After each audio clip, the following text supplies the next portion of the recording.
Hi everybody, I'm Dave Fox with Globejotting in Ho Chi Minh City, Vietnam. I'm a travel writer, a writing coach, and a life coach.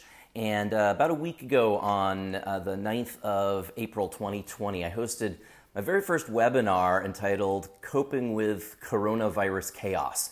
And this was an opportunity for people to get together online. It was really cool. We had a global audience. About 40 people showed up on 6 continents to talk about some of the anxiety issues and struggles people are going through, and also productivity issues and challenges in the midst of the coronavirus pandemic. This was something that I really rushed to get out quickly because I felt like there was a need, so it was a largely unscripted webinar, but a fun, casual conversation.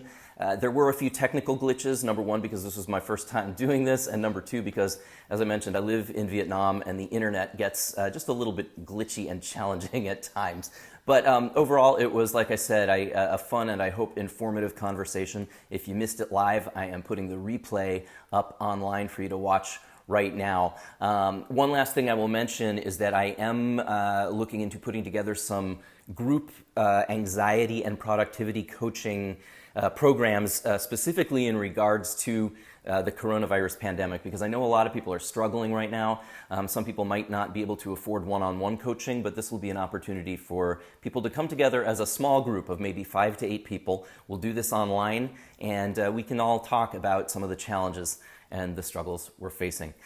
Anyway, like I said, it's about a 90-minute webinar, so I'm going to shut up with my introduction and get right into it. But if you would like to know more about me or what I do, you can go to my website, globejotting.com, or you can email me. Dave@globejotting.com is my email address. And now, here's the webinar. I want to thank you all again for coming. And I was just starting to say that, I decided to put this webinar together because I saw other people doing online events, and I thought this is such a weird time for all of us. And I've actually been self-quarantining for the last couple of weeks. I just was finally allowed to start going out in the world again a couple of days ago. I came down with just a low-grade fever and a sore throat, which may or may not have been the coronavirus. Here in Vietnam, we have a shortage of testing kits, as is the case in many places. And my doctor here told me, don't even bother trying to go get tested because they won't be able to test you. They won't test you based on your symptoms. What they might do is put you in a government quarantine facility. And he said, you're just as safe just staying at home, not going outside at all. So that's what I did for a couple of weeks. And, we have this global crowd here right now. And I know that in different countries, we've been dealing with things in different ways.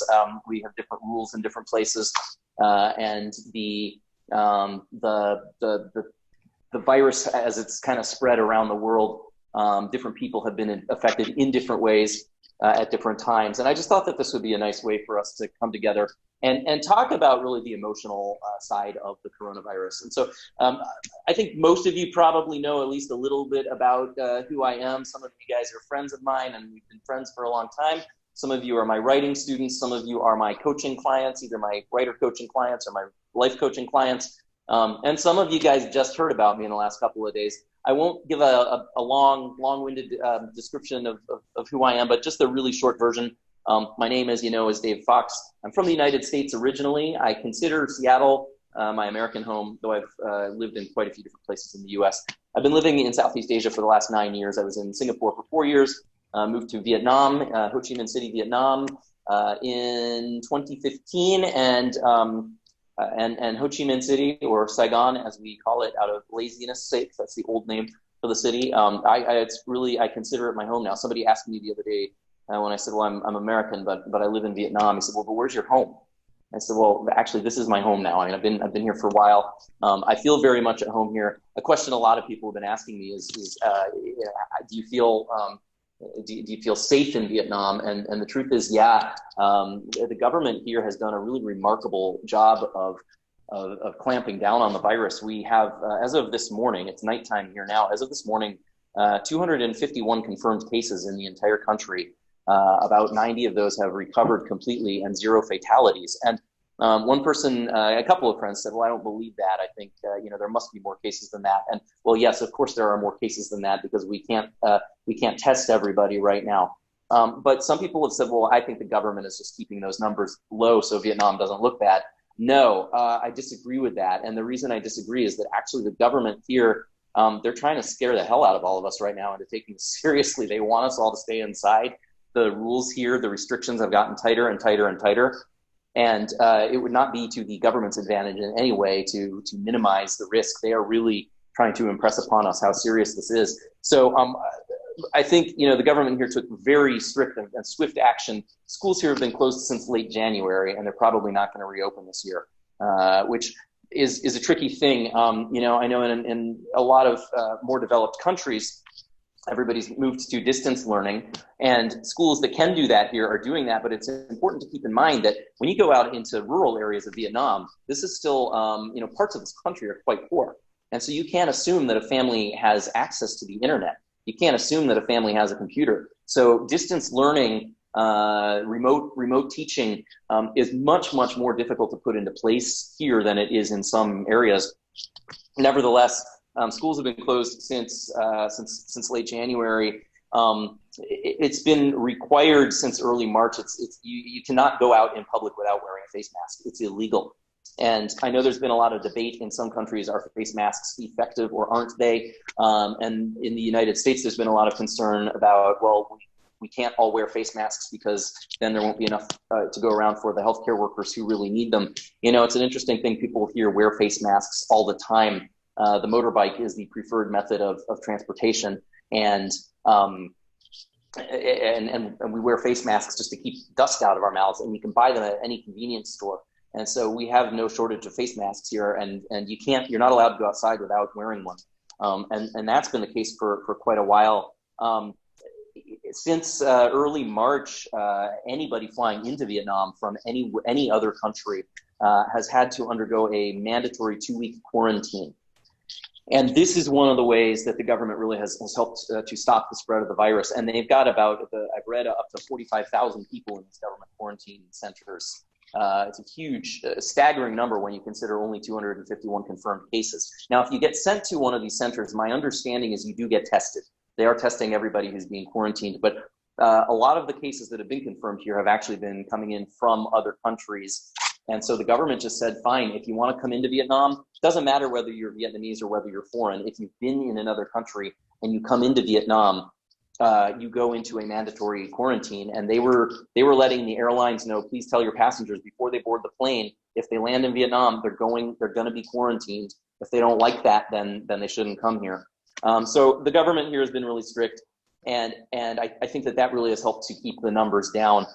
We are in a pretty intense state of lockdown right now, like many other places. And this one, it's gotten stricter and stricter, but about maybe 7, 8, 9 days ago, basically they said we're going to shut down everything other than grocery stores and medical facilities. Like restaurants can stay open for delivery, but that's it. There's no sitting down to eat a meal, just as is the case in so many other places.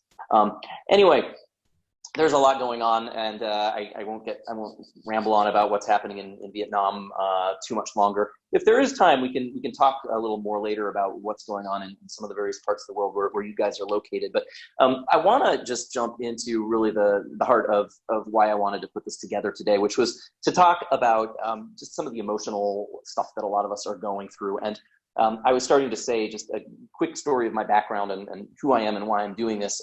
I have several different jobs which all get squished together into one career. I work as a travel writer and a writing coach and a life coach. And as a life coach, a couple of the things I specialize in are anxiety management, and also, something that I've been hearing from a lot of people on, particularly since I started asking some of you guys what your struggles have been through this. A lot of you guys are having to stay home right now. And I think many of you, like me, thought, well, at least I'll get a whole bunch of stuff done. I'll take new online classes. I'll learn new things. I'll organize all those photos that I've been, saying I was going to organize from back in the days when we used film, all these things. And instead, a lot of people are just really having trouble getting motivated to get started. And so that's something else that I actually work with people on a regular basis is just actually making a plan and then following through and getting stuff done. So I am going to talk about that a little more. I don't want to make this a big infomercial for myself tonight. So I'm not going to go into a lot of self-promotion beyond that. Other than one quick thing I want to just mention right now, and I will talk about this. I'll stick around at the end for anybody who's interested, or you can email me and we can talk another time. But with the coaching I do, I know that this is a difficult economic time for some people. And so one thing that I am looking into starting, in addition to the one-on-one coaching, which I can do on Zoom, on Skype, and everything like that, I'm actually looking into putting together some small group anxiety coaching and productivity coaching, specifically pertaining to this moment in history that we are in right now. And so we'd have maybe a group of like 5 to 8 people in a Zoom conference like we're doing right now. So if any of you are interested in that, get in touch with me later and we'll talk about that. But I want to start out right now by talking about anxiety specifically. Anxiety, it almost always tends to have a negative connotation attached to it. And anxiety is not an entirely bad thing. Anxiety serves a purpose in our lives. And I'll give you a couple of examples. We can first go way back, centuries and centuries ago, back to the days of hunter-gatherers. And if you were out in the jungle and you suddenly heard a tiger coming along and you didn't have time to try to outrun the tiger, but the tiger hadn't yet seen you, then you might go, okay, I got to hide from this tiger right now. Well, your anxiety is triggering you, hey, there's danger afoot. I need to take action. So anxiety, in its most basic form, it's an old biological function. It goes back millennia. And it is something that basically triggers us or cues us to take action towards something.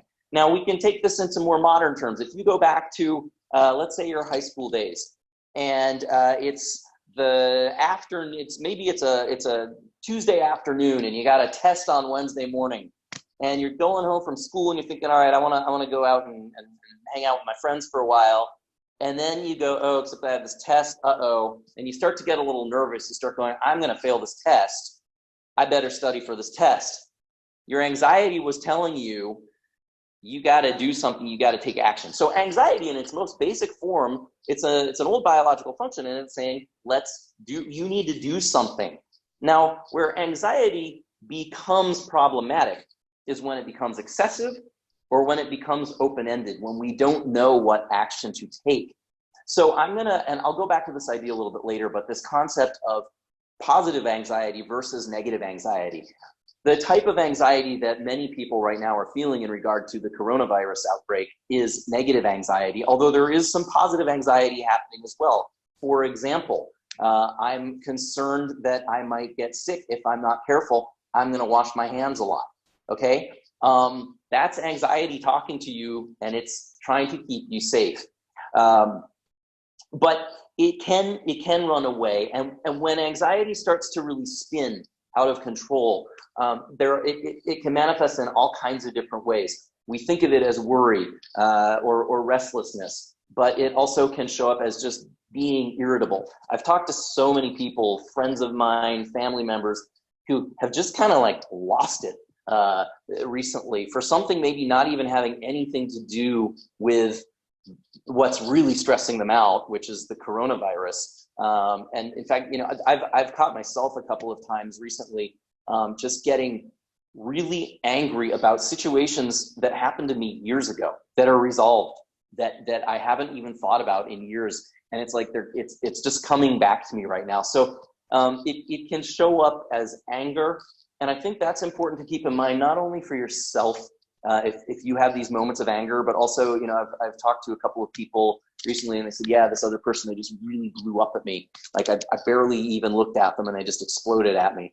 So some of us have had that experience as well. And be aware, if other people are doing this these days, it might be family members. I know we're not going out there and talking to as many strangers now as we used to, but just like out shopping for groceries or something like that, and you see somebody kind of losing their cool, just be aware that they are probably going through a difficult time and they might be having a difficult moment. These things can show up almost unexpectedly and without warning at times. And then there are the physical symptoms: sweaty palms, shaking, dizziness, lightheadedness, and this is a problematic one right now, shortness of breath. Because, hey, what's a coronavirus symptom? Shortness of breath.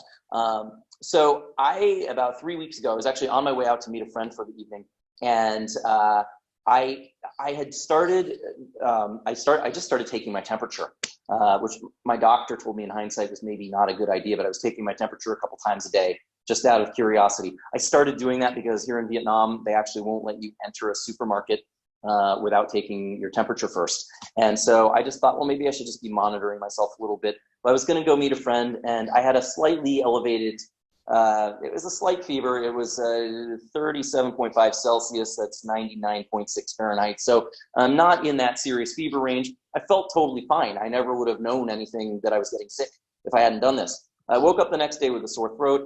I contacted my doctor, and he said, yeah, there's not a whole bunch you can do at this point in time. I wouldn't worry about it, just stay in. He said, are you having any shortness of breath? I said, no, not at all. Well, guess what happened as soon as I got off the phone? I started having shortness of breath, and it was this psychosomatic anxiety response. And so, that's something, if you start thinking about coronavirus, and all of a sudden in that moment, that's when your breath starts getting a little tight, be aware that if it's mild, then it could be something like that going on.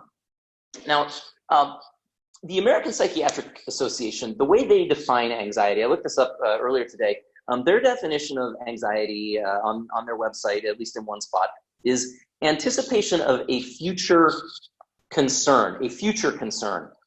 And that's important to keep in mind, is that anxiety, most of the time, not all of the time, but most of the time when we are feeling anxious about something, we're worried about something that might happen in the future. And if it's not in the future, it is still always a hypothetical concern. So it might be, oh, I said something, I think I might have really annoyed this person. Okay, that's something that happened in the past. I'm afraid they might be annoyed at me now. Okay, but we don't know that they are annoyed with us. And so anxiety tends to be rooted in hypotheticals. It tends to be rooted in stories that we are telling ourselves, in worst case scenarios. And I'm talking here about negative anxiety. I'm talking about this open-ended anxiety where we don't feel like there's anything we can do to take action on anything. In some ways, it's almost a way that we punish ourselves, and we don't mean to punish ourselves. We don't mean to be, making ourselves feel miserable.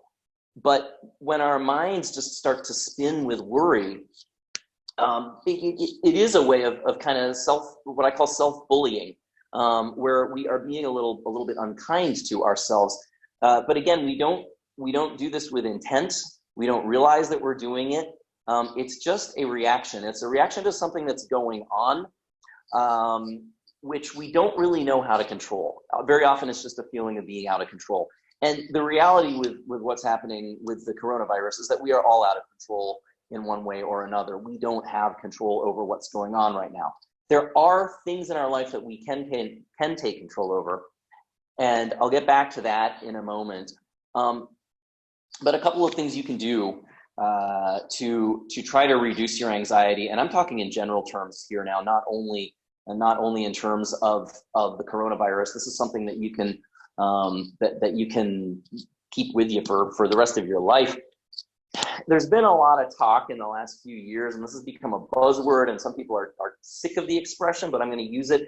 And some people love the expression. I didn't mean to insult anybody, but mindfulness. There's been a lot of talk about mindfulness, and what is mindfulness? And mindfulness can be done in many, many different ways. But some of the key ways that people talk about mindfulness are meditating, yoga, simple deep breathing, things like that. Anything like that can be a way to help reduce some of your anxiety. And I want to talk about deep breathing in just a second. The other thing I'll mention, people for years and years have been saying if you're feeling stressed, physical exercise, aerobic exercise is a really good way to do it. And I know that right now, a lot of us are in situations where we're not supposed to be going outside much. If you are living in an area where you are still allowed to, go out for a run or a bicycle ride or something like that, physical exercise, I know this is old advice, But I just wanted to underscore that, there's been a lot of studies that suggest that it works. But back to that deep breathing for a moment, because that is among all of the mindfulness techniques, it's the one that I use the most, and it might be the one I use the most because it's the laziest and the easiest. I do meditate sometimes. I have tried yoga, and I've been talking about maybe trying it again, but I learned a few years ago, actually more than a few years ago now, but I learned a while ago the power of deep breathing. And I used to hear, oh, just take some deep breaths, you'll feel better. And I thought, shut up, it's not that simple. The thing with deep breathing, I want to explain to you guys why this works, because I used to hear, oh, take some deep breaths, you'll feel better.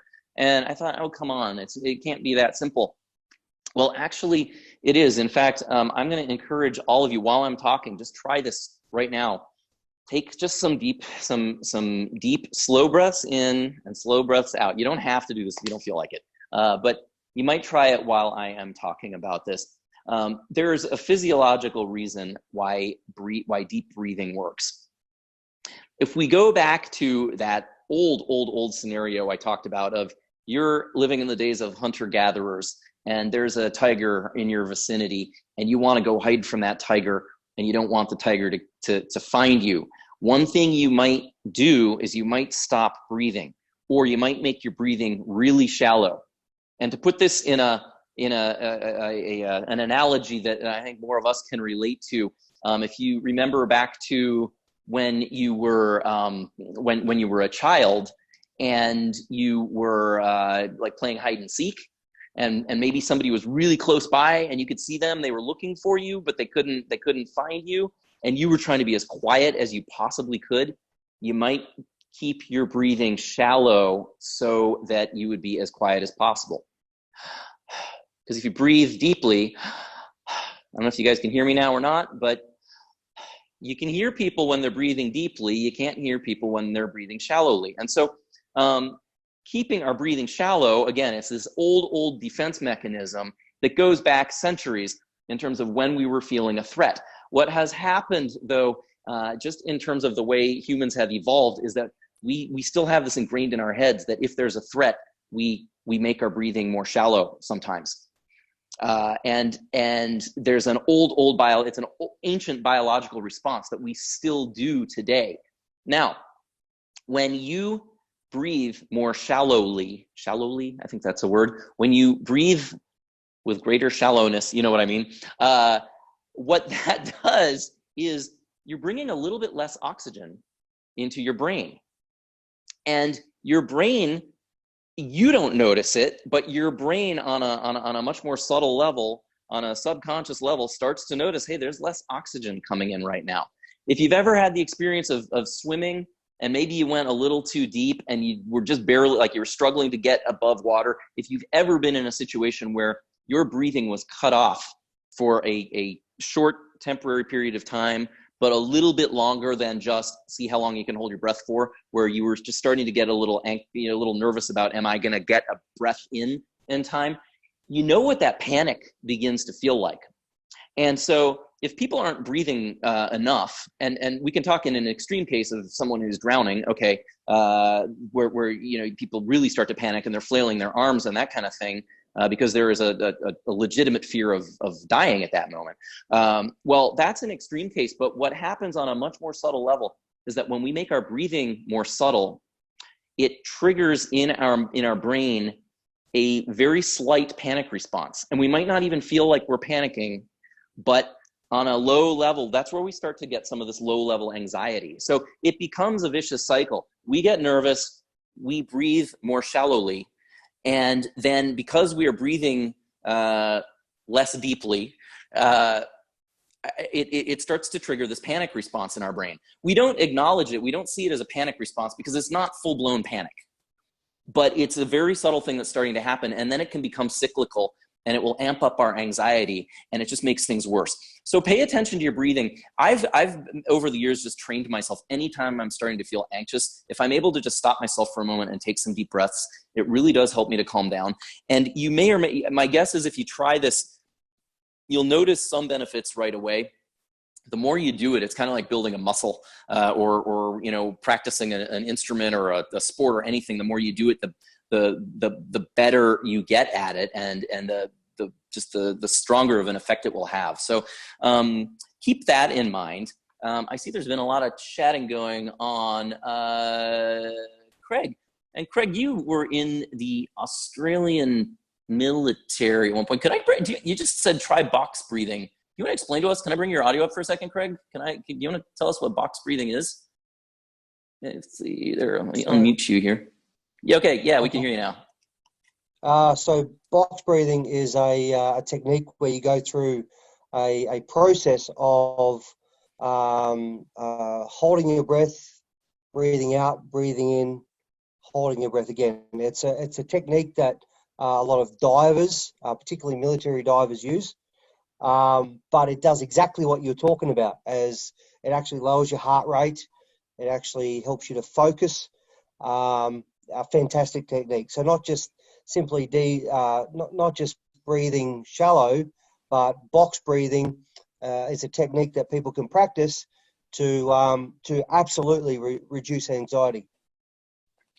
And so walk me through this again one more time. You said you breathe in and you hold your breath, and then you breathe out and you hold your breath, like after you breathe out? Yeah, you do it for normally they prescribe about 4 seconds, 5 seconds, depends on how long you've been doing it for. So you take a big breath in, you hold it, and then you breathe out for the same amount of time. So you breathe in for 4 seconds, hold it, breathe out for 4 seconds, hold it, and repeat the process. So Halim has just put up a link. Yeah. So yeah. So absolutely, yeah, it's a fantastic technique. Yeah, super. Thanks, Kreig. I've never heard that term, box breathing. I have heard of this technique before. So thank you for sharing that. And Halim, thanks for that link too. That is very helpful. So great. Thanks. Anyway, I've just been talking about sort of some of the physical ways that we can bring our anxiety down a little bit. And one thing that I meant to say at the beginning is that, I can't claim to be able to entirely eliminate everybody's anxiety regarding what's going on in the world today. But my goal here is to give you some techniques that you can use. And we've been talking about the physical side of anxiety control. The other thing I wanted to talk about briefly in terms of anxiety management, anxiety control, and I've got a couple of different techniques that you can try here. And some of this is stuff, some of you may have heard of some of this before. But one of the prevailing schools of psychotherapy today, and I again want to just underscore that I am not a licensed psychotherapist. I'm a certified life coach. They're different things.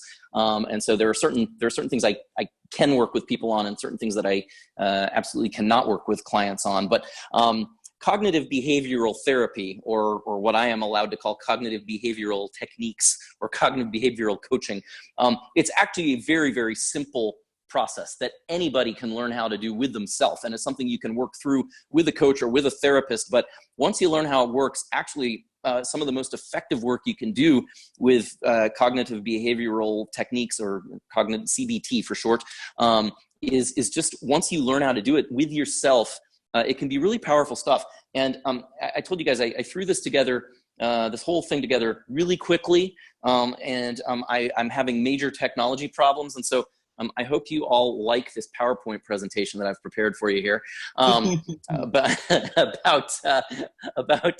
cognitive behavioral therapy and the 3 stages of it. But I'm gonna explain this to you all right now. So the way that cognitive behavioral therapy works is it's a 3-step process that we go through, the emotion that we are feeling being the 3rd step in that process. So first an event happens. First something actually happens. And that event triggers an emotional response. But in between the event and the emotion, we create a story about that event. So I'll give you a personal example of something that happened with me. I hadn't been feeling well for a couple of weeks. My doctor said, okay, why don't you come in and see me? And as I mentioned at the beginning, the government here has been quarantining thousands of people in these government quarantine facilities. I've seen pictures of them. Actually, my downstairs neighbor was in one for a couple of weeks, and they're safe, they're clean, you're being taken care of, but most of them are like you're in a dorm room with a bunch of strangers, and I just did not like the idea of being sent off to a dorm room with a bunch of strangers and sharing a bathroom with 8 strangers for 2 weeks. I just was not excited about going into a government quarantine facility, which is why I was doing everything I possibly could to stay inside while I wasn't feeling well. Well, I went to see my doctor, and come on, internet. I went to see my doctor the other day, and when I arrived at the clinic, they would not let me into the clinic without first having me fill out a health questionnaire. And there was a warning at the top that any false disclosure, you could be under severe penalty by the government of Vietnam, blah, blah, blah. It sounded like a very serious thing. And I thought, don't mess around. And there were check boxes. Are you experiencing any fever? Are you experiencing any, do you have a cough? Do you have a sore throat? Do you have any shortness of breath? And I, in a moment of panic, clicked, yes, I have had a cough. Well, actually, I don't have a cough. I've had a slightly scratchy throat and a lot of throat clearing, which I've been trying to not do in this webinar tonight, but I've just been clearing my throat. I've been a little congested. So I clicked yes, okay, and I thought, wait, I didn't mean to check that, but I thought, wait, if I cross that out and change it to no, that's just gonna make them more suspicious. And so I just wrote small cough in like next to it. And then the nurse looked at it and she said, oh, you have a cough. And I said, well, no, not really. I really didn't mean to check that. She's like, okay, but we can't take you into the clinic now. They took me, they have a special room that they've constructed outside the main clinic. She said, okay, please come here. Please wait here. Your doctor will see you out in this room. You cannot come into the clinic. And then I was left by myself in this very scary, it wasn't really a scary room, but at the moment it was feeling like a scary room. And I was sitting there going, what was I thinking? I shouldn't have said I have a cough. I don't even really have a cough. And now they're going to send me away, and I'm going to get sent to this quarantine facility for 2 weeks. I just finished self-quarantining at home. This is all going to be horrible. My mind was starting to race, and my anxiety was really going wild in this moment. So back to my PowerPoint slide here. So the event, the thing that really happened is I filled out a questionnaire, and I checked a box that said, yes, I have a cough. The emotion was major anxiety, bordering on mild panic. But what was in between it was the story, right? So the event triggered the story. I checked the box, and then I started telling myself the story. And it was the story, not the event. Checking the box didn't send me into panic. It was the story behind checking the box that made me start to go into this super anxious moment. And so if you can interrupt, if you can, and this is something that the more you do it, the easier it becomes, and it becomes more of a natural thing after a while. If you can catch your stories and you can interrupt those stories and you can question those stories, then it can significantly reduce the level of anxiety that you're feeling. Now, in my case, what I did, I actually started thinking this through. Okay, my story right now is I'm gonna get sent to a government quarantine facility. And one of the things is that when I was thinking I might get sent to a government quarantine facility, but I was actually responding like I really am going to, this is really going to happen. When we have a maybe in there, our mind reacts as if it's actually the truth. I was able to change my story. And the way I changed my story was I checked my box. Okay, maybe I'm going to get sent to this place. And yeah, maybe it is going to kind of be crappy, but hang on. I'm a travel writer. Maybe I'll get a great book written in my 2 weeks in a Vietnamese government quarantine facility. Now, is that a book I want to write? Not really. I've got other books I would rather write than have to do that kind of personal research. But, I actually was able to turn my thoughts around a little bit and go, okay, I'm not going to pretend this will be a wonderful experience, but maybe some good things will come out of it. Now, again, I know that there's a lot of really terrible stuff going on right now and a lot of really frightening stuff. And I don't want to make light of anything.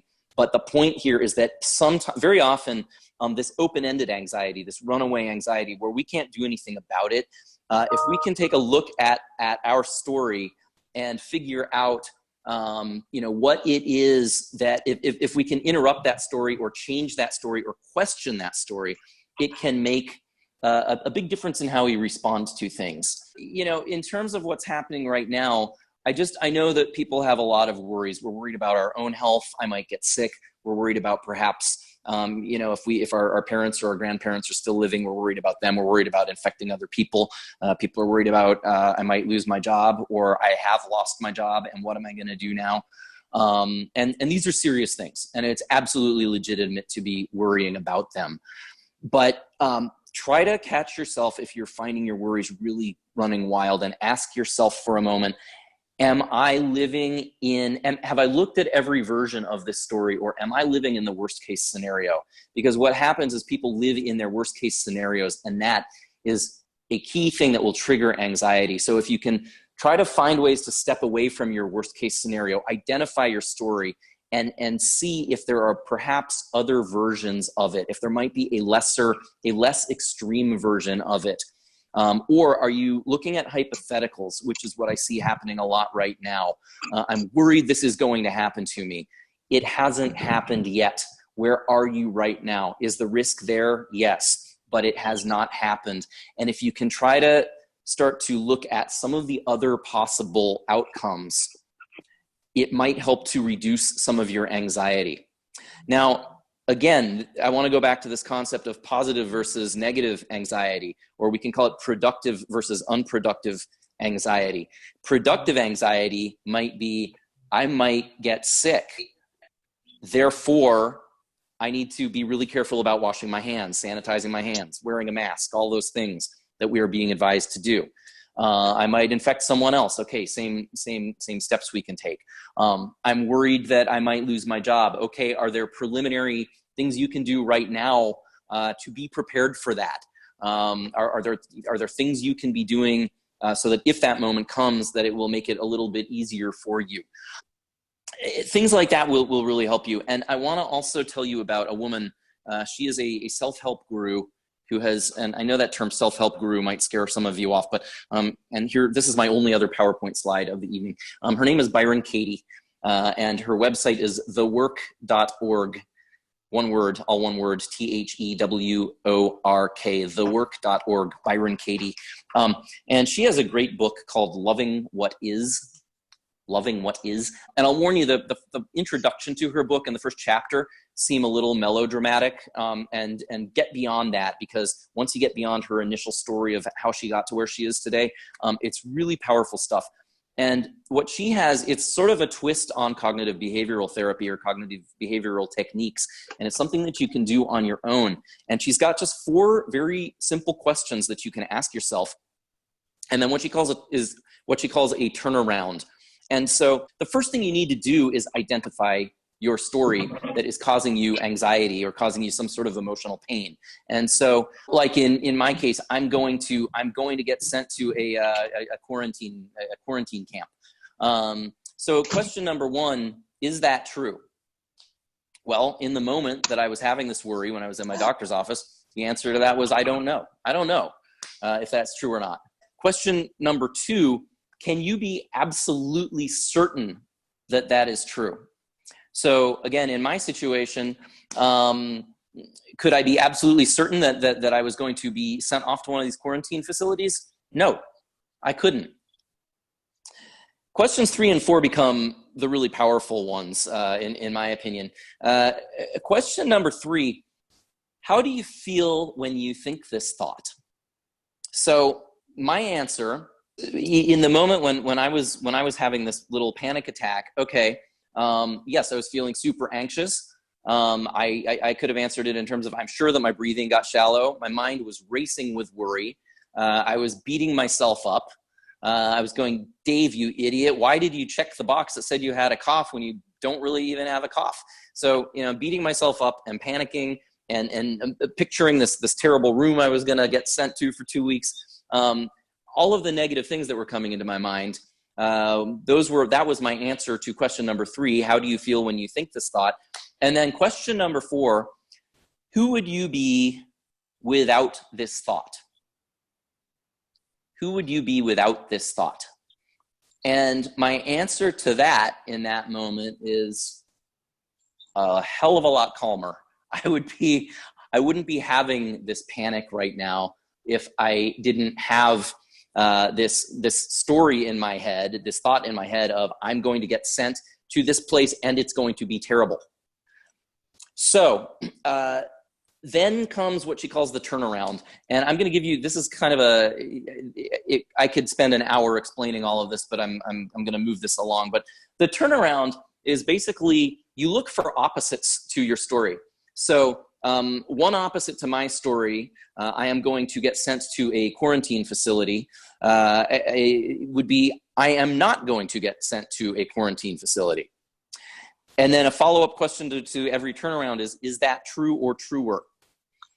And my answer to that would have been, well, yeah, it could be true, actually. But in that moment, prior to going through these questions, I wasn't entertaining that possibility. I wasn't entertaining the turnaround.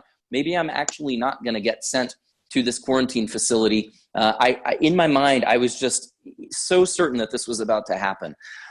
Another turnaround, and I kind of came up with this without going through these steps so methodically. After you do this enough times, it becomes just second nature. But my story, my extended story wasn't only I'm going to get sent to this place, but I'm going to get sent to this place and it will be nothing but terrible. And that's where I started coming up with, well, I don't know, it'll be an interesting experience. I'll come out of it with a story to tell. Maybe I'll write a book. Maybe I'll at least have some articles. I'm sure I could sell some articles and publish them as a writer, as a professional writer. And again, not that I wanted to make that happen, but I was able to start looking at some more positive possibilities than my first gloom and doom story that I was telling myself that was sending me into a place of total panic. And so if you've never done this before, it might sound a little oversimplified at first, but the more you work with it, the more it really can make a big difference in your thinking, and it can help to bring your anxiety down. Is there anybody who is listening to this has anybody had a story that they've been telling themselves? I could try this with one of you quickly. I'm kind of keeping an eye on the time, and I'm planning on making this about 90 minutes long. So we're about halfway through here, but is there anybody who would like to try this with me real quick? Anybody got a story you've been telling yourself about what's going on with the pandemic situation? Anybody feeling brave? If not, we can move. Okay, I see Joan raised her hand. So Joan, I will unmute you. And I'll tell you, it's quite remarkable to watch Byron Katie do this work with people. If you go to her website, she's got tons of videos of her in all kinds of different scenarios going through this with people. But Joan, let's see. I think you should be unmuted now. Yeah, I could hear you. Excellent. Okay. Yeah, I hear you. So great.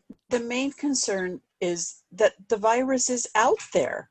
And even if they say, okay, you can go back to work now, you can go back to the stores now, whatever, it's still going to be out there. And then we'll just have it all over again. So that's kind of the story that's been bothering me a lot. Okay, so let's and one thing that's very helpful with this is to try to distill your story down to a single sentence when you can, just a single statement.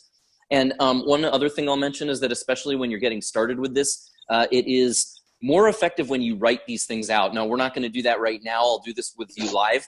But if you were to write a single sentence, Joan, how could you kind of squish this down into one sentence of what your story is? I guess I would say the coronavirus is here to stay. The coronavirus is here to stay. Okay, so let's go through these questions one at a time. Question number one, is that true? I think it is. You think it is? Okay, and that's always yes is always an allowed answer. Yeah, I'm not trying to trick you here. So I think it is, yeah. Okay, that's a totally legitimate answer. So we'll move on to question number two. Can you be absolutely certain that that's true? The coronavirus is here to stay. Now, that's a tricky one because kind of yes, but I can't be certain we can't do something about it. Okay. And so your story, and sometimes you can reverse engineer some of these. Your story, actually, there's a little bit more to it than the coronavirus is here to stay. your story, actually, it sounds to me like maybe was the coronavirus is here to stay, and it's always going to be as bad as it is right now. Would that be sort of a more accurate extended version of your story? Yeah. Okay. It'll just keep recycling. We'll keep getting it, and we'll go through this over and over. We'll go through this over and over again, and we'll go through this over and over again, and it's going to be just as severe every time it resurfaces. And so back to that question, can you be absolutely certain that that's true? No. No. Okay. And it's, again, backing up to answer number one, I believe that this is true. That's still, I'm not trying to say, you're wrong. It's a way of looking at your stories. And so you can't be 100% sure that it's here to stay and that it's always going to be this bad. Moving on to question 3. How do you feel when you think this thought? The coronavirus is here to stay and it's always going to be this bad. Scared. Worried. And how does that affect you? How does that affect your day-to-day living? When I'm not thinking about it, not at all. But of course, every time you turn on the TV, there it is. Right.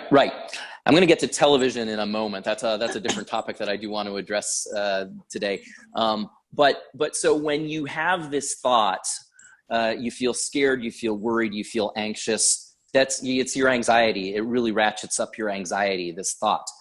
And then question number 4, who would you be without this thought? The coronavirus is here to stay and it's always going to be this bad. My usual little bouncy self. Your usual little bouncy self.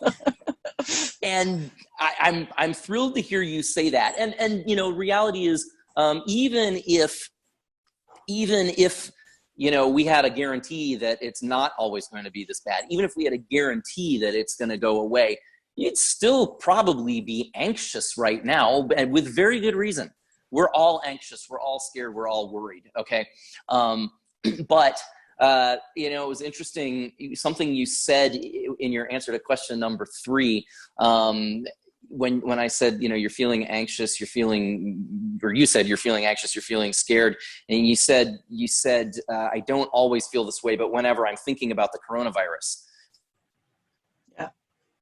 Uh-oh, your froze. Anxiety. Oh, yeah. I froze? Am I back? Yeah. Am I back? The last thing I heard was you're thinking about the coronavirus. Okay. So when you are thinking about the coronavirus, that's when your anxiety is ratcheted way, way, way up, and you're having all this fear, and it just kind of cycles through, and it consumes you, and it feels overwhelming. And again, I want to be really careful. I'm not telling anybody just stop thinking about the coronavirus. That would be impossible, and it would be irresponsible of all of us to do that. So that's not what I'm suggesting. But in those moments when you're not thinking about it, you are feeling more relaxed. You're feeling better. And so what you might start looking at then is, how much time do you need to be thinking about the coronavirus? We all need to educate ourselves. We all need to be staying on top of the news to a certain level. But what so many of us are doing right now, and I've been doing this too, I think it's natural for all of us to be doing this, but it's become an obsession for us. And it's that obsessive part which is really causing a lot of us a ton of emotional pain. And so if we can find ways to step away from that thinking, I'm not saying let go of it. I'm not saying just get rid of it, because that would be a totally impractical suggestion. But if we can find ways to distract ourselves and not think about it so much, it will help to reduce our anxiety. Does that make sense? Yeah, it totally makes sense. I'd say the one thing we're dealing with on top of this is the social isolation. Yes. Because it's harder to distract yourself when you can't go out and do the things you normally do. Right. But yeah, I mean, absolutely. I mean, I've been staying very, very busy with other things, and when I'm doing those other things, it helps a lot. Right. And so I'm actually going to move on. Yeah, that segues nicely into what I think is my next topic. Looking at my notes, I'm going to move on in just a moment to what can we be doing, because for many, if not all of us, our routines have been severely disrupted. The ways that we normally socialize are things we can't do. It's harder to get together with friends.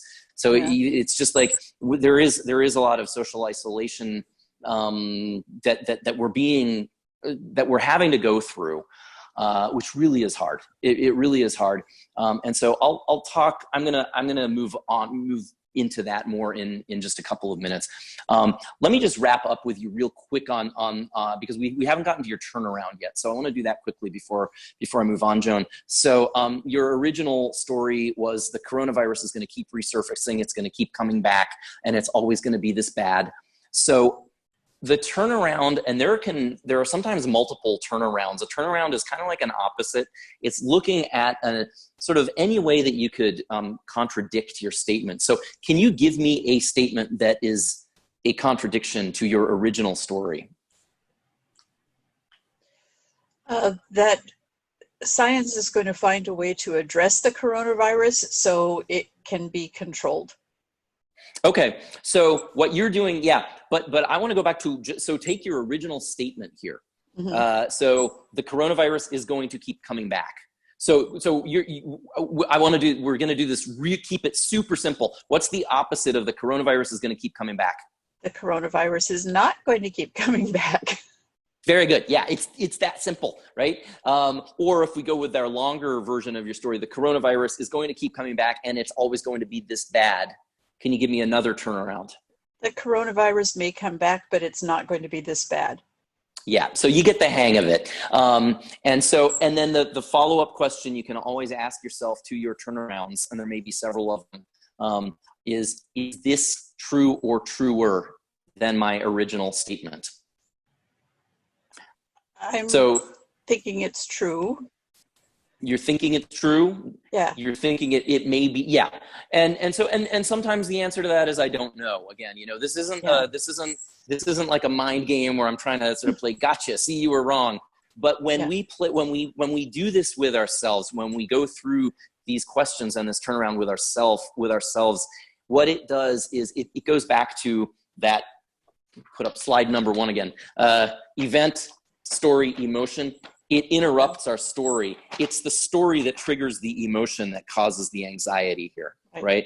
So it's a way of interrupting that story. It's a way of questioning that story or looking at alternatives to that story, because what causes anxiety very much of the time is this worst case scenario thinking. And if we can go into either best case scenario thinking as a possibility, not necessarily guaranteed, but a possibility, or better case scenario thinking, if not best case scenario thinking. Best case scenario, well, everybody's going to wake up tomorrow morning and this will all be over. Okay, but that's not realistic. But better case scenario, that maybe we will get a handle on this. Two or 3 days ago on CNN, I was hearing they were estimating 200,000 deaths in the United States due to the coronavirus. That number I heard yesterday or today has been downgraded to around 60,000. Now that's still way too many people, but the story has it's improved for 140,000 people. So anyway, I think you guys sort of get the point to this. As I said, Byron Katie is a master at going through this stuff, and I want to encourage you guys, go check out her website. She does have a sort of a new agey bent to her. Some people absolutely adore her.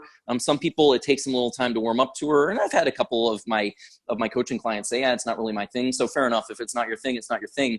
But I have found her, I've been using her techniques and her work in my own life and with my own anxiety for years and years. And I find it to be very helpful. So one more time, thework.org. And her first book, it's called Loving What Is, and that is, I think, the best book that really just explains all this stuff. So thank you, Joan, for jumping in here. One last thing I wanted to talk about in terms of anxiety, and then I'm going to move on to some of you sent me questions ahead of time. I want to answer some of those, and there's a couple of other things I want to talk about. I want to just quickly address one thing that is fueling a lot of people's anxiety right now, and that is the news media. And I say this as a former journalist. My educational background is in journalism, and specifically broadcast journalism. I worked in radio news right out of university, back in another lifetime, more years ago than I care to admit.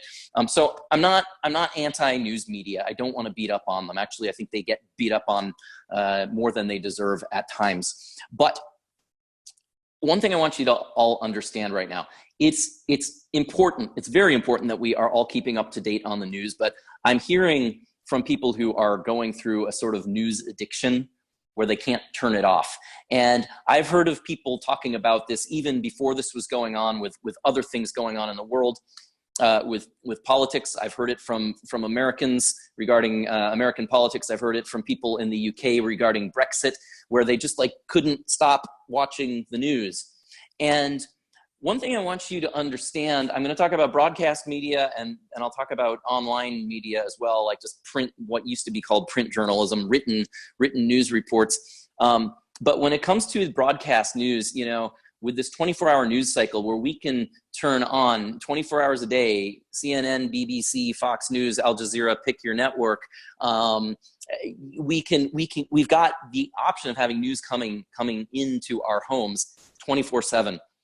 And watching too much of that can make you crazy. We need to know what's going on in the world, but we don't need to hear it repeated over and over and over. And I know you all know that, but what you might not be fully aware of, or you might sort of be aware of, but might not be actually consciously thinking about, the news media, all news media pretty much, it's a business. So I watch CNN here in Vietnam. I watch a few other channels as well, but that's the news channel that I have on probably more than any other one. They want to keep us there. They want to hold us in front of the TV as long as they possibly can, and they want to tap into our emotions, because tapping into our emotions keeps us there. If they can get us to worry, we'll keep watching. So they want us to worry. And you can see this in the music that they're playing right now as they're coming out of a commercial break or into a commercial break. And it's this very somber, sort of mournful music that they keep playing. I don't want to sound totally cynical. I mean, yes, they're trying to be, they have been talking about, some of the victims, the people who have died. And I'm not saying we should have, like calliope music playing at a time like this, but they're doing things to really get to us, because that's what keeps us watching. Anytime they say, hey, coming up in a little while on insert TV network here, they're doing that because they want you to stick around through a couple of more cycles of advertising, right? I want you all to be aware that they're doing this to you, and they're doing it very deliberately, and millions and millions and millions of dollars, pounds, euros, pick your currency, have been spent over the decades researching what keeps viewers there. They know how to keep us there. They know how to hold us captive. Same goes through with reading the news online. Clickbait, the word clickbait, that word didn't exist. I didn't hear it until just a few years ago. 10 years ago, I don't know, probably people were using it, but like that word clickbait, now I think we all know what it means. It's like, how do you keep people clicking onto more and more stories? And websites are designed around keeping you on the website, to keep you reading more and more and more. Broadcast news has their own way of doing clickbait. And so just be aware of this. And what I recommend that you do is, if you want to either watch the news or read the news or listen to the news, however you get your news every day, by all means, please do that. You should do that right now. You need to stay on top of what's going on. But set a time limit. And literally like set a timer on your phone or something. Same holds true, by the way, with Facebook. And I've been telling people this with Facebook for years. I coach people on productivity. And one thing about me, I've got ADHD, and Facebook is like my biggest nightmare, because they are experts at sometimes I have to go on Facebook to look up something for work. And the next thing I know, 30 minutes have gone by and I'm looking at videos of cats chasing laser pointers. And so set a timer before you turn on the news, set a timer before you go on any kind of social media, set a timer before you go on to, whatever your news source is online. limit the amount of time you're spending looking at the news or absorbing the news, and maybe set a time or two every day, first thing in the morning. I also would say don't watch the news or don't read the news right before you go to bed, because then you're going to have that in your head, in your dreams, and it's just gonna, the last things we think about at night, they tend to stay with us in our sleep, and they seep into our subconscious in a whole other way. So I really want to encourage everybody to limit your time watching the news. I've had to do that myself, and like I said, my background is in broadcast journalism. I'm a news junkie. I'm a current events junkie. I'm always watching the news. or reading the news or whatever, and I've actually had to pull back from it in the last couple of weeks because I realized how much it was affecting me. All right. Jessica in Grand Rapids, Michigan wrote, how do you structure your day? Bring a sense of normalcy to your environment, even if you already spent a fair amount of time at home. And she said, I only worked part-time outside of the home, so I already spent a decent amount of time at home to begin with. But now that I have to be at home all day, I struggle. Jessica, I went through the same thing myself. I'm self-employed. And some of the work that I do, I need to do at home. But then if I'm doing any like kind of writing or like answering questions in my online courses and things like that, I try to get out of my home as much as possible. Just because if I stayed at home 24/7 all the time, I'd go, I always used to say I'd go crazy. And well, I just did that for 2 weeks and I actually did better than I thought I would. But yeah, we shouldn't stay home all the time when we don't have to.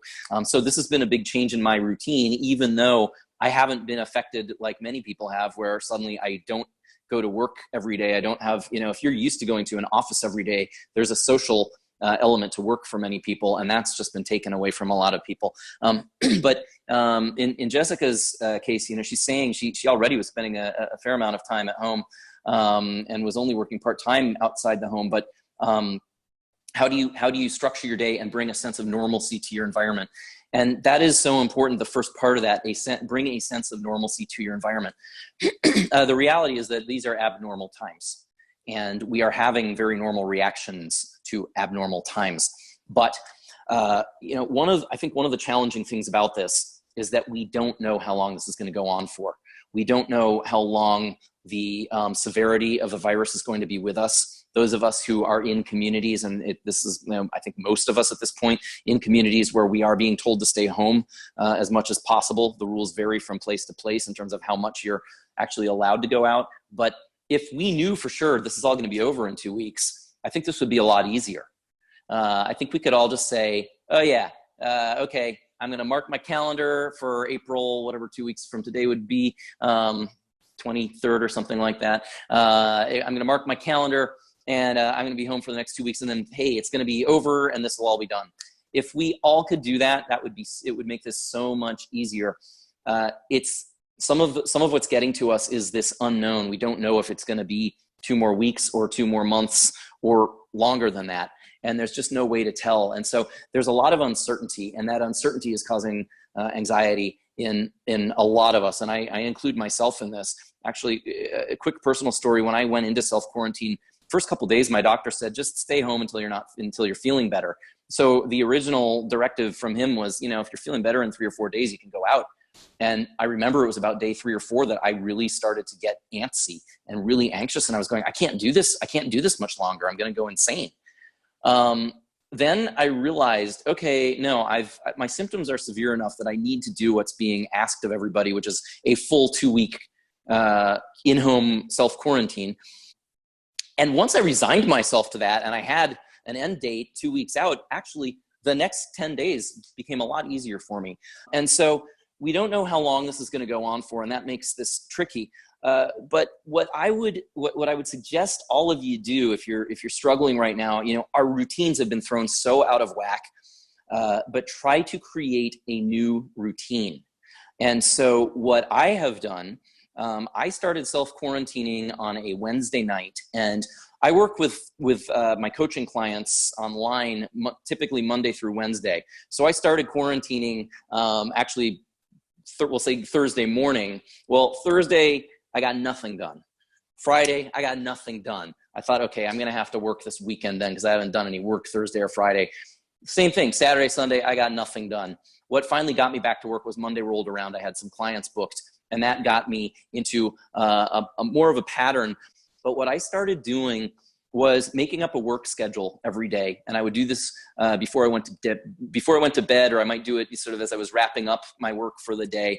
And I just wrote out a schedule. I have to be awake at this hour. I've got an hour to, shower and eat breakfast and all that stuff. And then I tend to be more of a night person. So it was like wake up at 9, start work at 10. And I was writing out from 10 until 11:30. I was going to work on some writing projects, and then I was going to take a lunch break, so I had my days blocked out. I'm going to do all of these different things at different hours, and it wasn't only about work. I mean, some of you guys might not be working right now. You might not have to be working right now. It doesn't have to be work. But I think there have been so many people who thought, yeah, I've got all these things I've been meaning to do around the house, and they're just not getting done. Well, they're not getting done because people are, they're watching too much news, or they're kicking back and they're enjoying Netflix, or friends are calling. And look, these are all important things. These are all very important things right now. I'm not saying don't talk to your friends, but what you might do is block some hours where you say, these are going to be my productivity hours. These are going to be my socializing hours. This is going to be my 30 minutes for the news half hour, and schedule out your day. Now, in my experience, did I stick to my schedule 100%? No. Things came up. It took me a couple more days. Living in Vietnam and having family in America and in Europe, I had people contacting me at all hours going, Dave, are you okay? We're worried about you. And, when my mom calls, okay, I'm going to answer the phone. Anyway, point to this is what I recommend you do is try blocking out different times in your day, keeping to a schedule. And if you fall off of that schedule, particularly in the first few days, that's okay. But it will give you some structure. I think what we all need is some structure in our days and some structure to our schedules. So Jessica, thank you for that question. Ashley wrote, I would love to hear about any really effective techniques to calm down and be productive. My biggest irritation with myself in all of this is that I tend to shut down instead of roll up my sleeves and deal with the situation, whatever that day's situation might be. If you're wanting to be more productive again, try making a schedule. Try making a to-do list, and you might even make, if you're one of the people who's just planning on being inside or mostly inside for a few weeks, one thing you might do is make a list of goals of things you want to accomplish for, say, the next couple of weeks.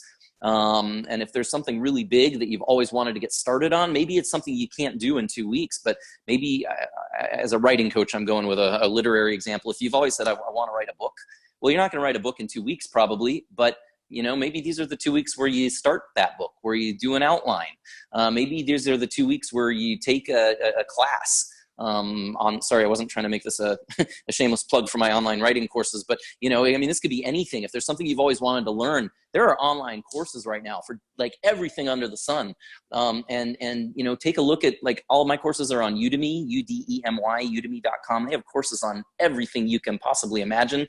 There's masterclass, there's a ton of different online learning platforms. Find some things right now. Take advantage if you are at home and you want to be productive. Figure out how you want to be productive. Set some goals for yourself. And the other thing I was going to suggest is you can make one of these PowerPoint slides for yourself. Just take a blank sheet of printer paper and put something on your wall, or if you have some poster board, make something really big and make a checklist of your goals so that you're staring at it every morning. When you get up in the morning, it's right there. It's in your face. This is what you've got to do today. You can also go, I'm a big fan of reward systems. So if there are things you're doing to procrastinate that are fun, I've gotten hooked. I'm embarrassed to say this, but I'm not, because everybody's getting hooked on it. The Tiger King on Netflix. I see people shaking their head and going, Dave, I hate you now, and I'm signing out of this webinar immediately. All right, sorry, maybe that was a bad example to use. But if you've got a guilty pleasure of some sort, what is the Tiger King? I just saw the question. It's a terrible, terrible show on Netflix. That's all I'm going to say about it. But like, if you've got some guilty pleasure, it might be a TV show. It might be a computer game. It might be something on YouTube. It might be, whatever. What you can do is make that a reward. So I get to do this thing for a little while, but first I have to do this other goal. that I've set for myself. And this other goal could be anything from a creative goal to, cleaning out your closet that you've been saying you were going to clean out for months and months. Note to self, things like that. But I find that when you create reward systems, that they can be really effective.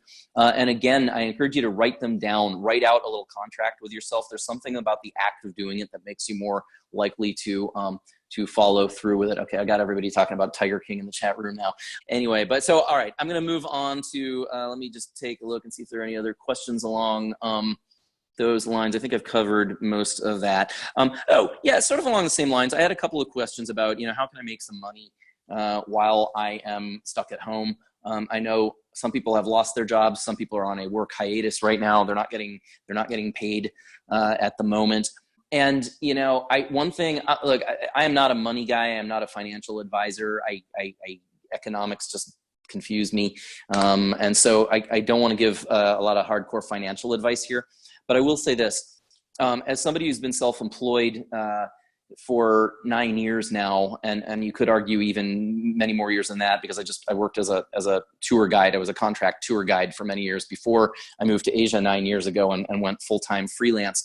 Everything that I have been doing for the last 9 years pretty much has been in the so-called gig economy. And one thing that I think is going to happen, perhaps, I say this as a non-economics expert, is that when you look at some of the predictions as to how high unemployment is going to get, I think that there's going to be a huge increase in people who are starting to get into so-called gig work. That means, in my case, it started out teaching online writing courses. And I used to do it on a much smaller scale from what I do today. And hey, thanks for that thumbs up, Joan. Joan is one. Actually, Joan was in, I think, my very first online writing class about 10 years ago. I started out teaching online writing courses on a small scale. Back when I was living in Seattle, I also did a lot of in-person teaching, but it was a lot of one-off stuff, going and teaching, maybe a weekend course at a local community college, or libraries would sometimes bring me in to give talks and things like that. I think there's going to be a lot more people going into that kind of work. And so, teaching classes, anything that you know how to do, you can create an online course and you can sell an online course right now. There's a learning curve to the technology involved because most of this is video based, but you can, if you love to cook, you can do cooking courses. There's a woman on Udemy who has made more than $1 million teaching courses on how to bake bread. I kid you not. And I haven't seen her courses, but and I'm not, and I don't want to get you all excited and go, oh, well, I'm going to teach people how to make pasta now. She, I think, must have had some great marketing behind her. If you're just getting started in this kind of a thing, think of it as it's probably not going to be a full-time income for you in the beginning, but over time it evolves. And so I started out with online teaching, and then I got into one-on-one writer coaching. And then because I had quite a few of my writing students coming to me with quite personal issues that I was talking to them about, that's actually what motivated me to move into getting my life coaching certification. It's been a journey for me. If you're in a situation right now where you're just wondering, how am I going to earn money? Listen, I unfortunately, I can't tell you how to suddenly magically replace your full-time income, but this might be a time when you start figuring out a little side gig is another term that's being used a lot, just something to make some extra cash on the side. And it's slow going at first, so be patient with the process. But this might be the time when you actually have that time. I got a comment, I don't have it in front of me right now, but one of you commented on Facebook that you were really actually, one of the good things you saw coming out of all of this was that it was going to maybe shake us out of this really just insane work ethic where we're all being worked to death, and we're actually all being forced to stay home and sit on the sofa now, a little bit more than we normally would. And so many of us are finding ourselves with some extra time. And what it really comes down to is, when you look back on this let's say this is all better in a year, it's all totally done in a year. We'll be optimistic. When you look back on your time you spent staying at home, how are you going to feel about the way you're spending your time right now? And if you're not totally thrilled with the way you're spending your time, the way you've been spending your time, then, you know, this isn't meant to shame anybody or lay a big guilt trip on you. And I don't want you to do that to yourself either, but ask yourself that question, because now is the time to ask yourself that instead of a year from now. You know, now you still probably got some time sitting at home for a little bit longer. So be thinking about that a little bit. I think this was kind of a sort of a philosophical, what's a rhetorical question, but Adrienne in Southern California, I loved what you wrote, Adrienne. She wrote, "What will be my takeaway life lessons once the virus has been controlled?" And, you know, that's a beautiful thought. It might sound a little callous to say, let's try to find the positive in this, because it feels like such a negative situation. But going back to our original topic of anxiety, I think it's really important to do that right now. You know, try to find positive moments in your day. Really, I think this is a time to really try to exercise some gratitude every day and just go, what's been good today? What are some positive things today? But then Adrienne's question looks at it on an even bigger scale of, you know, what will we learn from this? What will we learn about ourselves? What will we learn about society? What will we learn about how to treat others? Really beautiful thoughts. So thank you for sharing that, Adrienne. Does anybody else have any questions or thoughts? I've been running my mouth here.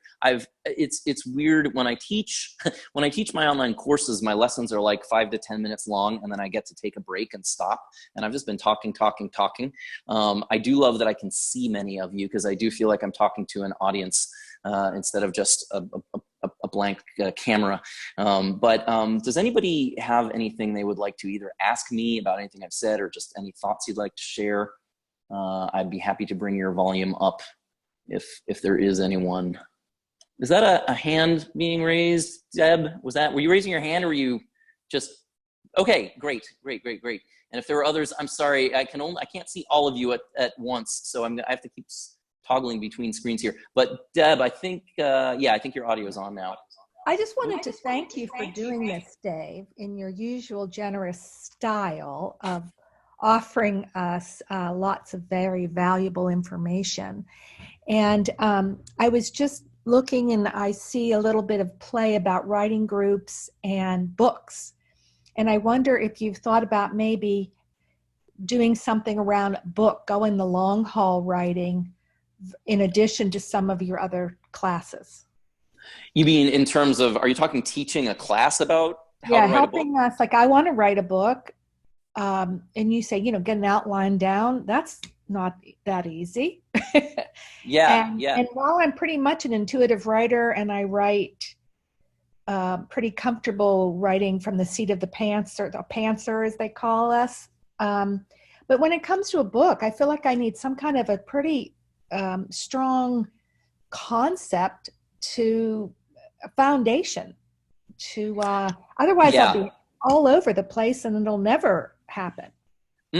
You know, well, the short answer to your question is no, I've never thought about that specific topic before. And thank you for that suggestion.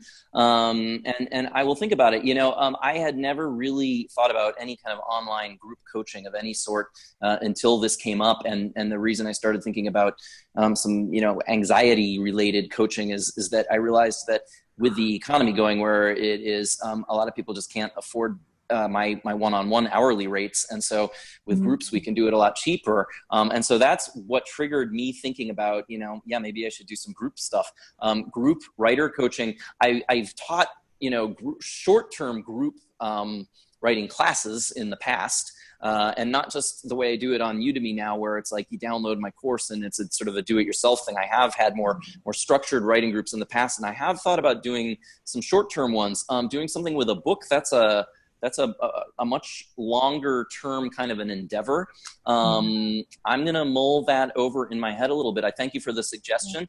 I will tell you, just, you know, on a personal note, everything that I do is speculative, and I always have more ideas than time for those ideas. And my number one book priority right now is I've been working on a book for, I'm embarrassed to say this, it's been 7 years, and I've had a few really major interruptions. I thought this was going to be done in 2 years, and it just, things keep knocking me off my horse. And last year, I won't go into this, last year was a really crappy year for me, and I was going, 2020 is going to be so much better, and now here we are. But well, do you think about being a member and a leader?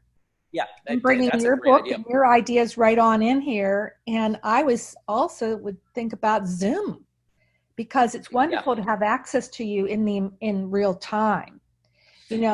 Online, and I've loved them all, but I put up a question, we wait, we get to it. I understand you're busy, then we get to it. Then I think, oh, now I have another question. This Zoom is like just priceless to have you right there, as well as all the other folks out there that I don't know at this point, but from the scrolling down, lots of eager thinkers. Yeah. There. Thank you. Yeah. Okay. Thanks for that question, Deb. I really appreciate that. And I think you'll be okay with me telling everybody. Deb was in one of my writing courses quite a while ago, where we'd post stories in these online chat rooms. We have technologies now that didn't exist then. Zoom didn't exist when we had our course together, you and I, Deb. So I think, and like I said, this is my very first time doing a big group discussion on Zoom. I've never done this before, and I thank you guys all for being here and for being patient with my occasional technical burps. This is really fun for me. Living in Vietnam, I don't have a very big market to teach native English speakers who are like really serious about going into professional writing. And that's not to say that those people don't exist here.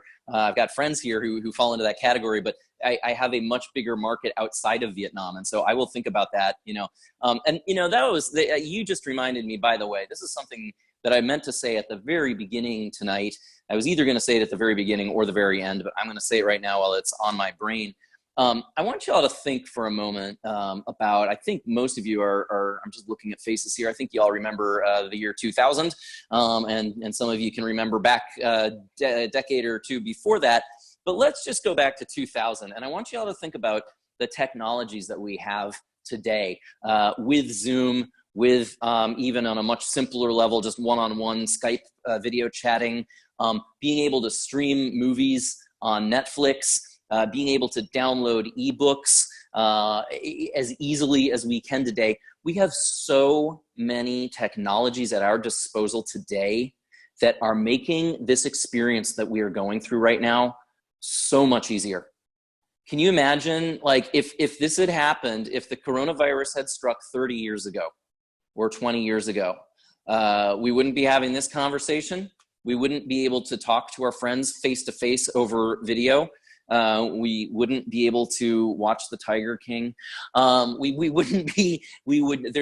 have so many technologies at our disposal today that didn't exist.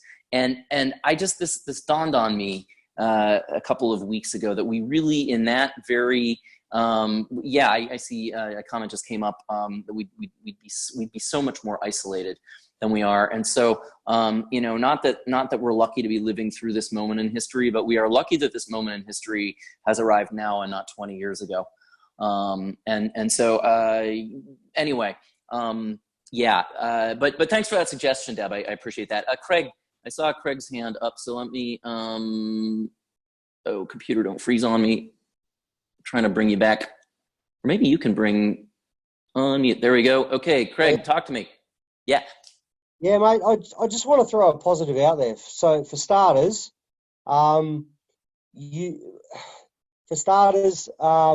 it's taken this pandemic for you to actually get through to me after all these years since we've met.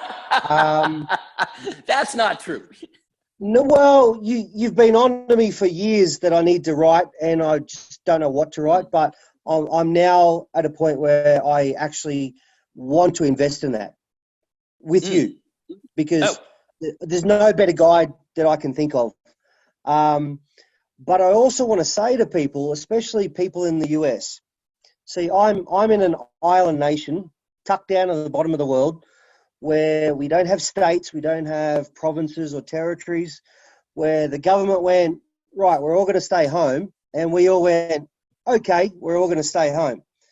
And economically, I'm screwed, but I wouldn't want a better leader than what I've got right now. Now, I don't want to get political, but I just want to encourage those of your followers from the States to go, this is actually an exciting time. because this is a time that really allows us to make true change. This is the time that allows us to say, hey, health is freaking important. The economy, yes, it needs to keep turning. But I just want to encourage people that even though I'm in a bad place, but I think globally we are in a great place where we almost have a reset button without actually resetting. And we have the ability to go, this is a great opportunity. I really think for each of us personally, and I'm in that same position right now, personally, I'm in a reset moment, but also nationally and globally, what a fantastic opportunity we have right now. So for those who are stressed, you will be able to put food in your mouths. You will. You will maintain a roof over your head. You will. And now is the time for us as a species to go, how can we do it better? So I just want to encourage your listeners. That's all I wanted to say. Beautiful point that you just made, Kreig, and I thank you really for sharing that. You're making a great point. And I also want to thank everybody here for not. I said right off the bat, I don't want to get into politics in this webinar, because I know that many of us, myself included, have some strong feelings about things that are happening right now and things that we would like to see being done differently. But I just didn't want to turn this into a big debate. But Kreig, you just reminded me of a point I did want to bring up, just in a general sense, in terms of those of you who are feeling troubled by political issues right now. I talked earlier about there's anxiety. There's anxiety, and there are things where you can do something, and there's anxiety where you are totally helpless. Well, one thing that I think that there have been studies done on this, people who you're one of the ways you can reduce your political anxiety is to do something. And you might be feeling like there's nothing I can do, I'm just one person.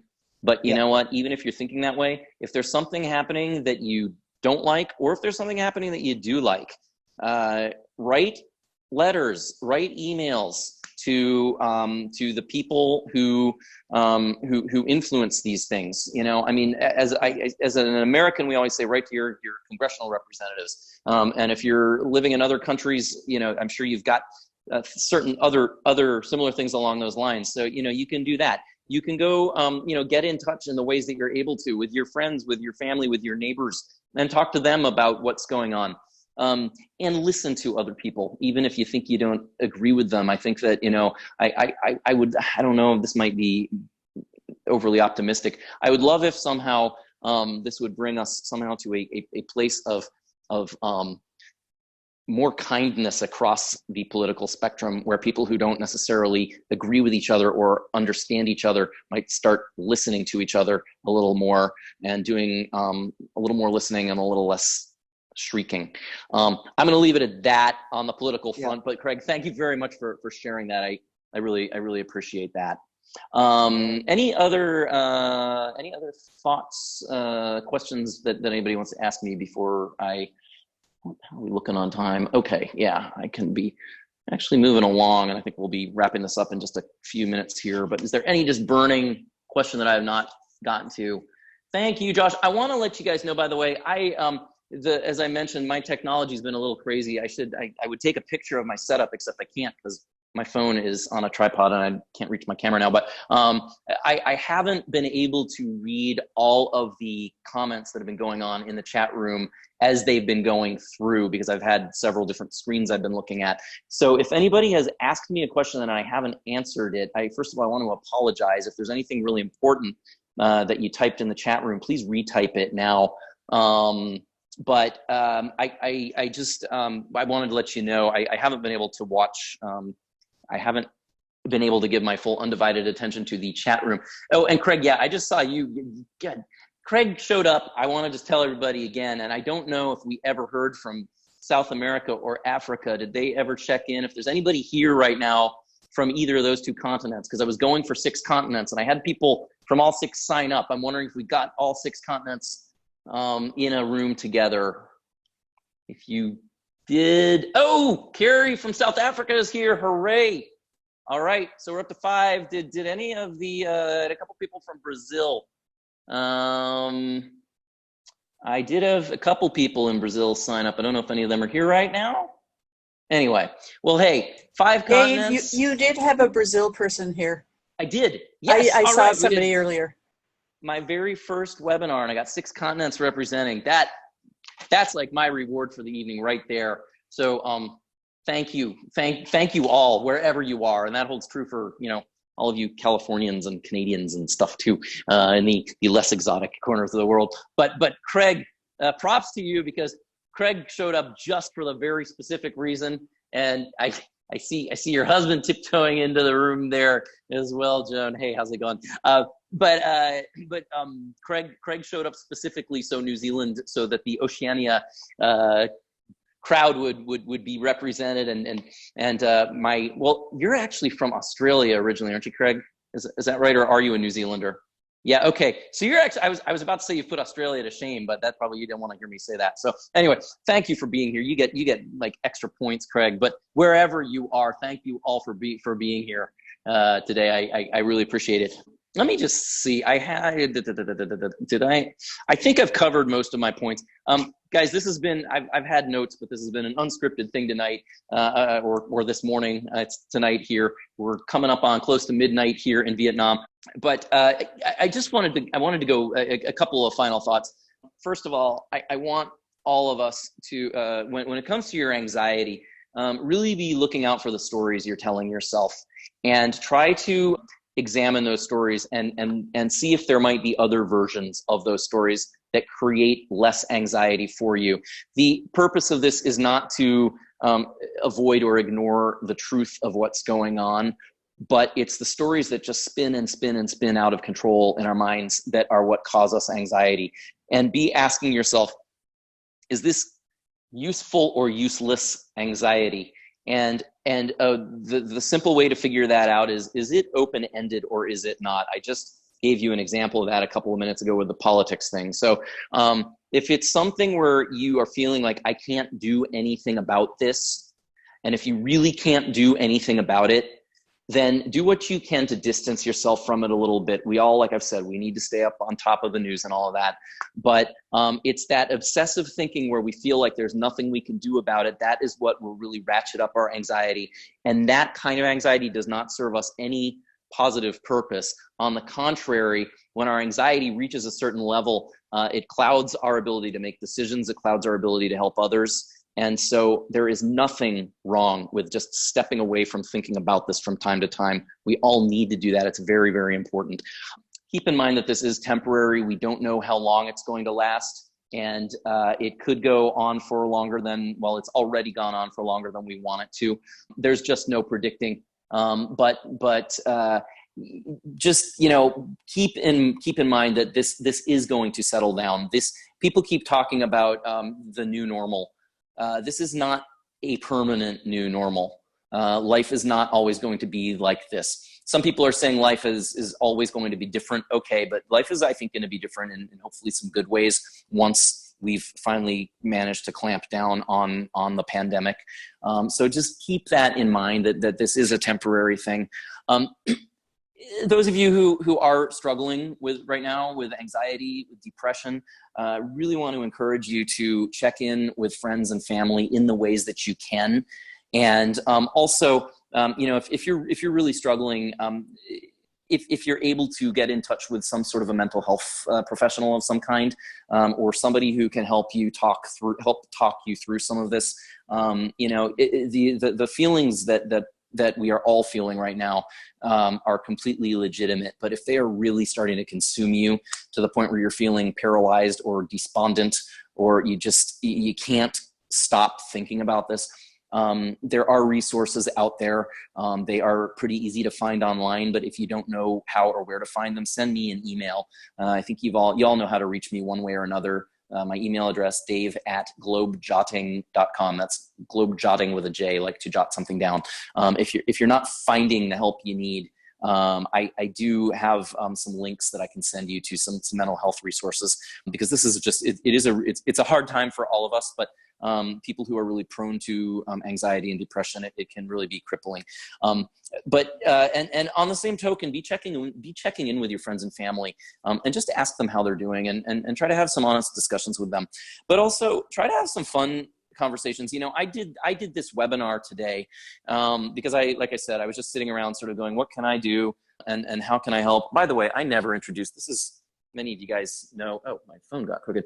This is Sven Wondermoose, my beloved travel mascot. And actually a CNN reporter asked me the other day, I won't tell you which one, but he asked me, how many countries has Sven been to? And I had to kind of look at my own country list and count backwards. And I'll tell you, I generally don't tell people how many countries I visited as a travel writer, because I believe that travel should be about collecting stories, not competing for who has the most passport stamps. But I did do a count, and Svenny has been to 38 countries with me, and he's been very happy to see all of you all over the world today. So I wanted to explain why I've had this moose sitting behind me the whole time, for those of you who've never met Sven before. But I was gonna say, sorry, it's late, and as I mentioned, I have ADD and I'm starting to meander. But what we've done here tonight, this is something that all of you guys can organize. Believe me, I know I've fumbled around a little bit, but you guys can all organize an event on Zoom. And it doesn't have to be a webinar, and it doesn't have to be something that's open to the public. Call a few friends and do something with them online. It might just be getting a bunch of people together to chat. You could have an online happy hour or a morning coffee session, or you could do something in between. You could do something for your friends. I mentioned bands have been doing free concerts. If you play an instrument and you're feeling like entertaining people, you could give a free concert, and you don't have to do it for the entire internet. You can just do it by invitation. It's really pretty easy to do on Zoom. If you've always wanted to do stand-up comedy, hey, now is not a bad time to do something like that. You could write a story and do an online reading, or organize a poetry reading. I just saw Kreig wants to see me play the fiddle. Boy, I don't know if I'm ready for that right this very moment. But just do something fun. Organize several of you have asked me about writing. I know I've got a bunch of writing students here tonight. Organize a little writing group, or a joke. You could have a joke telling contest, invite a bunch of friends. It's so cool that we have this technology, and it took me there was a little bit of maybe a couple hours of learning to figure out how to manage this, but it doesn't all have to be done like professional broadcast television. I'm living proof of that. And so, there's all kinds of stuff you could do. Teach people how to cook your favorite thing that you like to make. Again, we're so lucky to have technologies in place right now that were not here 10 years ago, 20 years ago. And let's take advantage of these. It is hard to be away from people right now. And this is a way that we can connect with people. I know it's not the same as being in the room or throwing a big party and, giving everybody hugs, but we need to keep in mind that we are doing the responsible thing. We are all contributing to saving people's lives by staying inside as much as we can. And so, keep that in mind as well, that you're doing this for a purpose. You're not doing this because you've been punished. You're doing this because you want to do something good for the world, and keep yourself safe as well, of course. But I just think it's really important. People keep talking about social distancing, and it's physical distancing is important, but social distancing, no, we just need to socialize in different ways. So get creative. I said I was going to keep my my promotional stuff at a bare minimum. I do want to just quickly mention before we wrap up, if you are not familiar with my website, globejotting.com, that's globe like a globe, the planet, all one word, and then jotting, like to jot something down. So globejotting.com. And I am available for one-on-one coaching, both writer coaching and life coaching. If anybody would like to talk to me about your writing, or if you're struggling with anxiety and you'd like to have some one-on-one time with me, feel free to email me or just go onto my website. If you go to globejotting.com/coaching, you'll find the information on that. And as I mentioned, I am looking into if there is interest in putting together some small group coaching packages where it'd be probably what I'm thinking of as maybe 6 weeks for 90 minutes a week, and we would have about 5 to 8 people in an online group, and we would do it on Zoom. If anybody is struggling either with anxiety or with productivity issues, anything related to what's going on right now, then please feel free to drop me an email. And I just put something on my website. I'm gonna have a lot. It took me a lot of time to get ready for this, and I've had a lot of other stuff going on. In the next couple of days, I hope to have much more thorough information on my website than what's there right now on the group coaching that I'm putting together. And Deb, I am going to give some thought to your idea of a long-term, maybe 12-month book coaching group. That's probably not going to happen this month, but I will file that in my head. And I thank you for that. And one last thing I've mentioned, I teach online writing classes. They're all on udemy.com. And if you go to my website, if you're interested in learning, I have travel writing courses and a humor writing course, and a couple of courses on how to get over writer's block and be a more productive writer. You can find out about all of this. I'm running a sale right now. If you just go to my homepage, globejotting.com, I am selling all of my courses at the cheapest price that Udemy will let me sell them. I know a lot of people are stuck at home and looking for things to do. And you've already seen all the episodes of Tiger King. Okay, that's my last Tiger King joke, I promise. But anyway, if you're interested in my writing courses, I'm selling them as cheap as I'm allowed to right now. So globejotting.com, that's me. My name, once again, in case anybody forgot, is Dave Fox. And this is my good buddy, Sven Wondermoose. Thank you guys all for being here. This has actually been a lot of fun for me. It's been therapeutic for me, actually, to connect with people. I've barely been outside myself in about over 3 weeks. So thank you all for being here. And I hope to stay in touch with you all one way or another. So thanks, guys. Feel free to unmute yourselves and chat as much as you want. I'm going to unplug this microphone. And I hope, can you all still hear me? Can you hear me? Yeah. Yeah. Can you hear me? Yeah. Okay. Yes. Good. So because I'm going to just get up and I have a beer waiting in my fridge that I'm going to go open. That's a warning to anybody who does not want to be tempted right now. By the way, I know it's morning. Thanks, It's midnight here. And then I will come back, and if anyone just wants to stick around and chat, I'll be here for a few more minutes. So on that note, thanks. I'm going to officially wrap up the webinar now. Best of luck to all of you guys, and please keep in touch. Thank you, Dave. Cheers, Thank Dave. you. Thank you, Dave. Thanks, guys.